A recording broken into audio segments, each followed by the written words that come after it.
Item ಯಾವುದೇ ಇರಲಿ try ಮಾಡಿ ಆಚಿ ಚಿಕನ್ ಮಸಾಲಾ. ಆಚಿ ಚಿಕನ್ ಮಸಾಲಾ ಇಂದು ಶುಭ ಮುಹೂರ್ತದಲ್ಲಿ ನಮ್ಮ ಬಿಜೆಪಿಯ ಅಭ್ಯರ್ಥಿ ನಮ್ಮೆಲ್ಲರ ಹಿರಿಯರು ಮಾಜಿ ಶಾಸಕರಾಗಿರುವಂತಹ ವೀರಣ್ಣ ಚರಂತಿಮಠ ಸಾಹೇಬರು ತಮ್ಮ ನಾಮಪತ್ರವನ್ನು ಸಲ್ಲಿಸ್ತಾ ಇದ್ದಾರೆ. ಕೇಂದ್ರದ ಸಚಿವರಾಗಿರುವಂತಹ ಪ್ರಹ್ಲಾದ್ ಜೋಶಿಜಿಯವರು, ಗೋವಿಂದ ಕಾರಜೋಳವರು, ಮಾಜಿ ಸಚಿವರಾಗಿರತಕ್ಕಂತಹ ಮಹೇಶ್ ಅವರು, ಶ್ರೀರಾಮುಲು ಅವರು, ನಮ್ಮ MD ಲಕ್ಷ್ಮಣ್ ಅವರು ಕೂಡ ಇದ್ದಾರೆ. ಎಲ್ಲ ಜಗದೀಶ್ ಶೆಟ್ಟರ್ ಅವರು ಮಾಜಿ ಮುಖ್ಯಮಂತ್ರಿಗಳು ಕೂಡ ಬರ್ತಾ ಇದ್ದಾರೆ. ಎಲ್ಲರ ಸಮ್ಮುಖದಲ್ಲಿ ತಮ್ಮ ನಾಮಪತ್ರವನ್ನು ಸಲ್ಲಿಸ್ತಾ ಇದ್ದಾರೆ. ಸಾವಿರಾರು ಸಂಖ್ಯೆಯಲ್ಲಿ ಪಕ್ಷದ ಕಾರ್ಯಕರ್ತರು, ಅಭಿಮಾನಿಗಳು ಮೆರವಣಿಗೆಯಲ್ಲೂ ಕೂಡ ಪಾಲ್ಗೊಳ್ತಾ ಇದ್ದಾರೆ.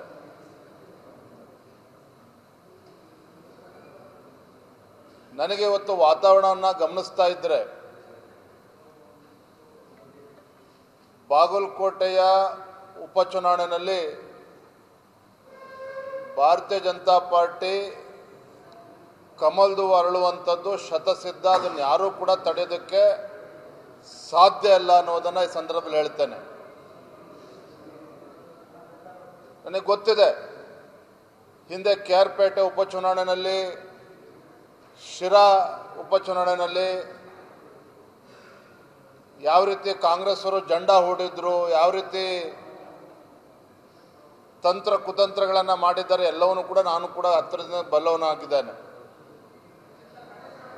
ಮಾನ್ಯ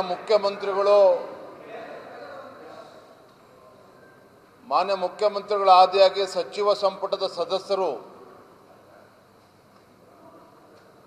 ಬಾಗಲಕೋಟೆನಲ್ಲೇ ಬಂದು ಜೆಂಡಾ ಊರ್ತಾರೆ, ಅದು ಕೂಡ ನನಗೆ ಗೊತ್ತಿದೆ. ದಾವಣಗೆರೆಯಲ್ಲೂ ಕೂಡ ಸಚಿವ ಸಂಪುಟದ ಸದಸ್ಯರೆಲ್ಲರೂ ಸಹ ಸೂಟ್ಕೇಸ್ನಲ್ಲ, ಗೋಣಿ ಚೀಲದಲ್ಲಿ ಹಣವನ್ನು ತೆಗೆದುಕೊಂಡು ಬಂದು ಕೂತ್ಕೊಳ್ತಾರೆ. ಅದು ಕೂಡ ನನಗೆ ಖಾತ್ರಿ ಇದೆ. ಆದರೆ ಇದೆಲ್ಲದರ ನಡುವೆ ಇಡೀ ರಾಜ್ಯದಲ್ಲಿ ಈ ಭ್ರಷ್ಟ, ಜನ ವಿರೋಧಿ, ಬಡವರ ವಿರೋಧಿ, ರೈತ ವಿರೋಧಿ, ದಲಿತರ ವಿರೋಧಿ ಮತ್ತು ಯುವಜನತೆ ವಿರೋಧಿ ಕಾಂಗ್ರೆಸ್ ಸರ್ಕಾರ ಇವತ್ತೇನು ರಾಜ್ಯದಲ್ಲಿ ಅಸ್ತಿತ್ವದಲ್ಲಿದೆ, ಈ ನಾಲಾಯಕ್ ಕಾಂಗ್ರೆಸ್ ಸರ್ಕಾರದ ವಿರುದ್ಧ ಜನ ಬೇಸತ್ತಿದ್ದಾರೆ, ರಾಜ್ಯದ ಜನ ಬೇಸತ್ತಿದ್ದಾರೆ. ಇದೆಲ್ಲದರ ಪರಿಣಾಮವಾಗಿ ಬಾಗಲಕೋಟೆ ಹಾಗೂ ದಾವಣಗೆರೆ ದಕ್ಷಿಣ ವಿಧಾನಸಭಾ ಕ್ಷೇತ್ರದಲ್ಲಿ ಮತದಾರರು ಭಾರತೀಯ ಜನತಾ ಪಾರ್ಟಿಯ ಪರವಾಗಿ ಒಲವನ್ನು ತೋರ್ತಾ ಇದ್ದಾರೆ.